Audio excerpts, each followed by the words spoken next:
안녕하세요. WMH 채널입니다. 우리 군이 최근 적의 레이더 탐지를 피해 은밀한 정찰을 할 수 있는 스텔스 무인기 자체 개발에 본격적으로 착수한 것으로 확인됐습니다. 그동안 독자적으로 연구해온 스텔스 무인기 기술이 상당한 수준에 도달한 데 따른 것이어서 주목되고 있습니다.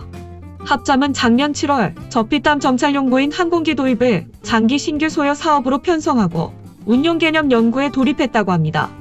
저피탐이란 탐지가 잘 되지 않는 스텔스 기술을 의미합니다.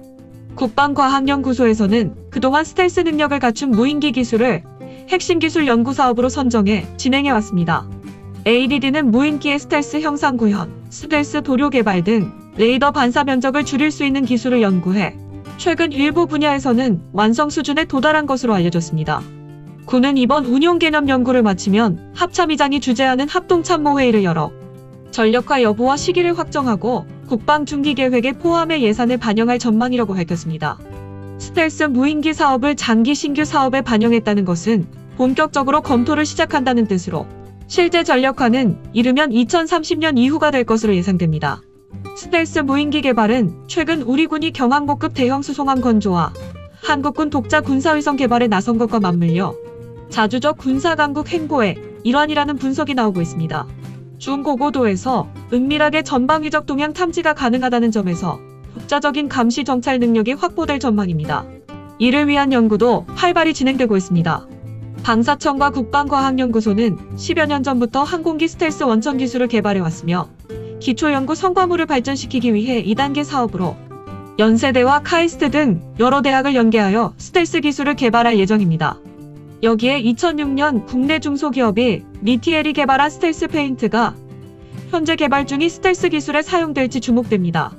니티엘이 개발한 스텔스 도료는 2007년 국산 초음속 고등훈련기인 T-50을 대상으로 성능 테스트가 있었다고 언론에 공개된 적은 있습니다.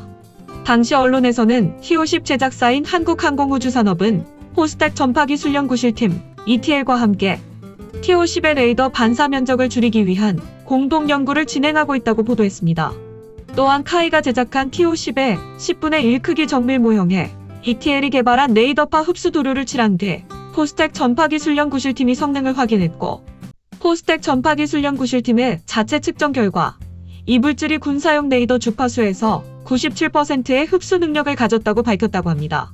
하지만 그 이후에 국내 중소기업이 개발한 스텔스 도료가 한국군 무기에 사용되었다는 소식은 전해지지 않았습니다. 그러다가 2017년 발광 다이오드 및 반도체 부품 제조업체인 매직마이크로라는 기업이 스텔스 페인트 개발업체인 ETL의 주식을 확보하여 추가로 21억 원을 투자, 스텔스 페인트 상용화를 추진한다는 기사가 작게 나온 적이 있습니다. 이후 ETL은 작년에 열린 공군 항공우주 전투발전단이 주관하는 2019 민군협력 소요발전 세미나에 국내 연구개발 업체로 참석하여 기존 고체형의 전파흡수체를 붙이는 방식과 달리 액상형의 전자파 흡수 도료를 개발했다고 밝혔습니다. 이어 전자파 흡수 도료를 무기체계에 적용하면 무기체계의 스텔스 효과를 향상시키는 효과를 낸다고 설명했습니다. 또한 회사 측은 특히 고속정과 같은 작은 규모의 함정의 경우는 흡수체를 적용할 경우 해안에 근접해 작전을 수행할 수 있을 것으로 보인다고 밝혔습니다. 아울러 이지스 함급과 같은 규모가 큰 함정은 레이더 단면적을 현저히 줄여서 적의 미사일의 공격으로부터 함의 생존성을 크게 향상시킬 수 있다고 소개했습니다. 이 회사는 앞서 지난 5월 독일 프라우노퍼 연구소 주관하에 흡수 능력이 우수함을 평가받았고 현재는 전투기 적용을 위한 미군 전투기 상도 도장 규격 기준 충족 평가를 준비 중이라고 밝혔습니다.